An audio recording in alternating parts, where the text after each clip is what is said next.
Later this year, Hornby will be releasing their twin-track sound decoders. They'll be releasing 10 that you can buy outside of a locomotive. This is something that I'm going to be looking at nearer the time, but it's also something I'm considering buying for more than one reason. The primary reason is it's a more affordable way of having DCC sound in your locomotives.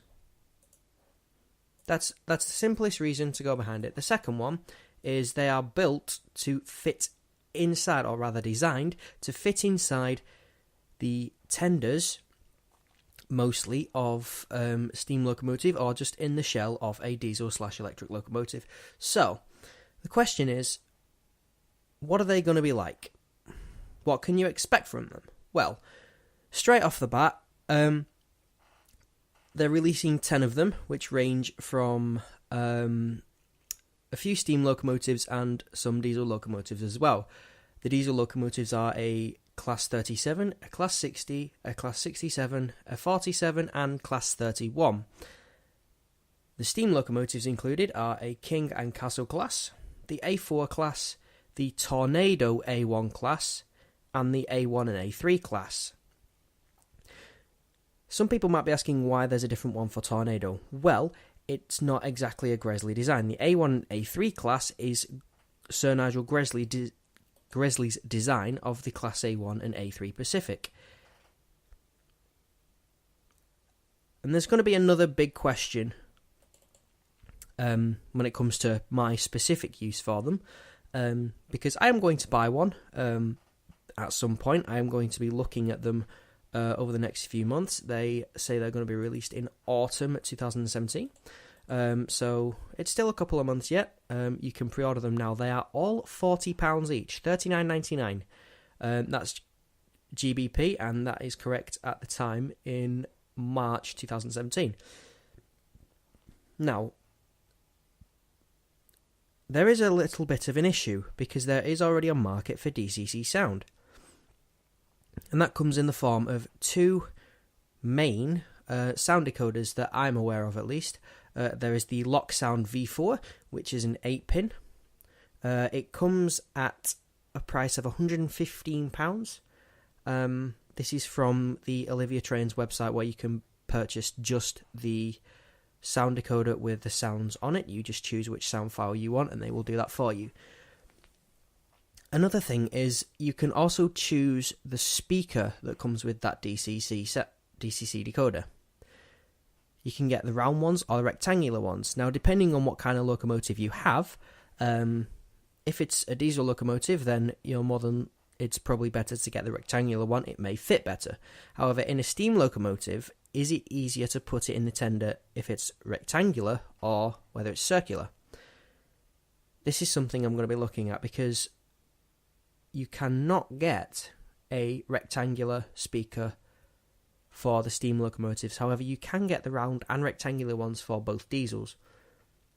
And that just may be how Hornby have designed them around their own designs of locomotive. That's fair enough. But it also brings into question what the sound's going to be like. Now, you can get twin-track sound locomotives already. Not all of them are twin-track sound. There's a lot more twin-track sound diesel locomotives than steam. Just because, one of the reasons I would probably say is the availability of diesels.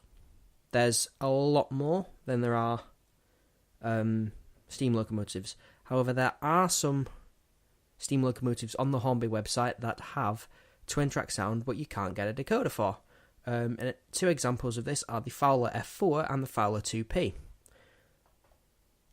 But I think what Hornby are doing is they're giving these a little bit of a test run by having their most popular steam locomotives. I mean, it's kind of obvious the A4 is a popular steam locomotive from Hornby.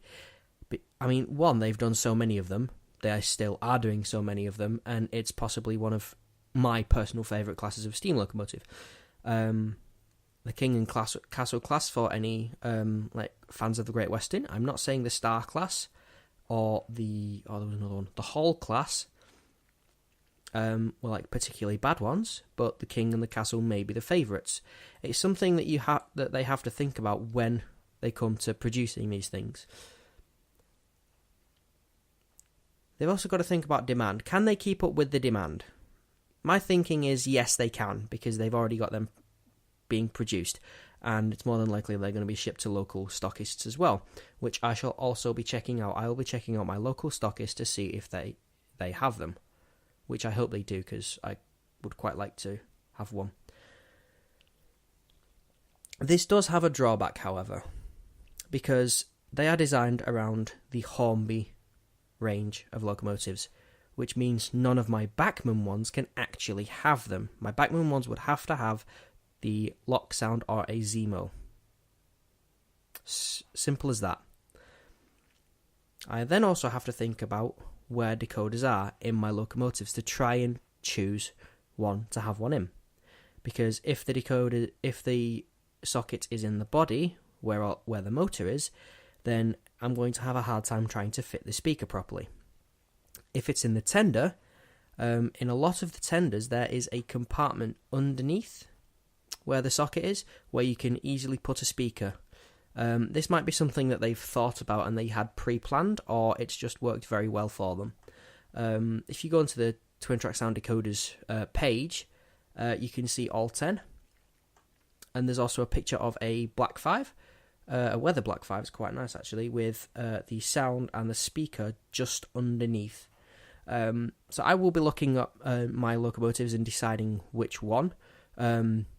But I'd also like your input. I'd like your input into which one you think I should go for.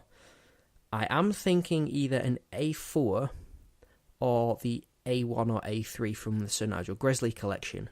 Any A4 it can be. It can just be any A4 apart from the Bachmann one, as long as it has the DCC socket in the tender, which I think all of the A4s I own do, which is brilliant. I really like that. It makes it a lot easier. But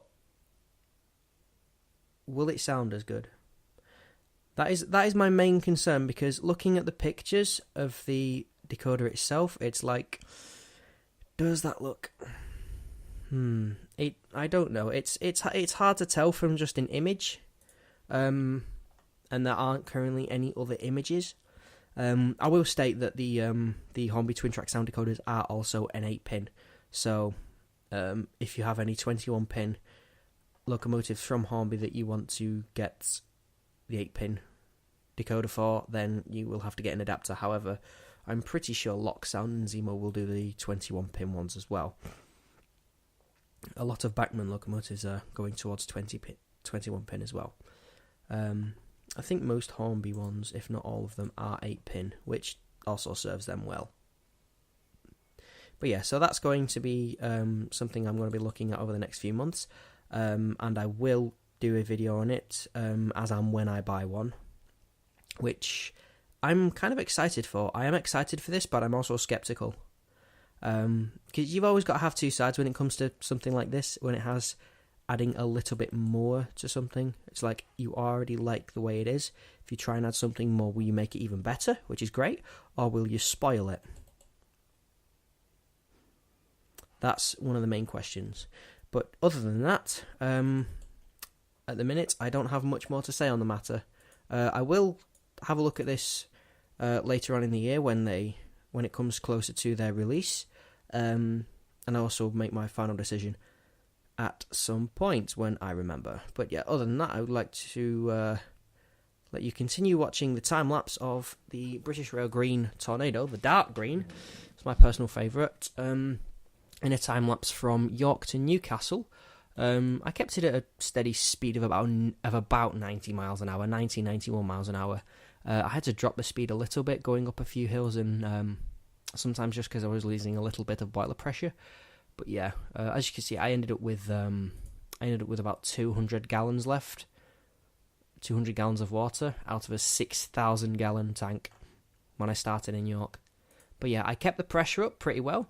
So I'm kind of getting used to doing that. I still need to try it with the A4, because the A4 is a little bit more finicky, it would seem. But yeah, I will definitely be getting some more locomotives this year. So I'm looking forward to that. There's a few from Batman and Hornby that I want, and I'm keeping my eye on. But other than that, I would like to thank you guys for watching, and I shall see you next time.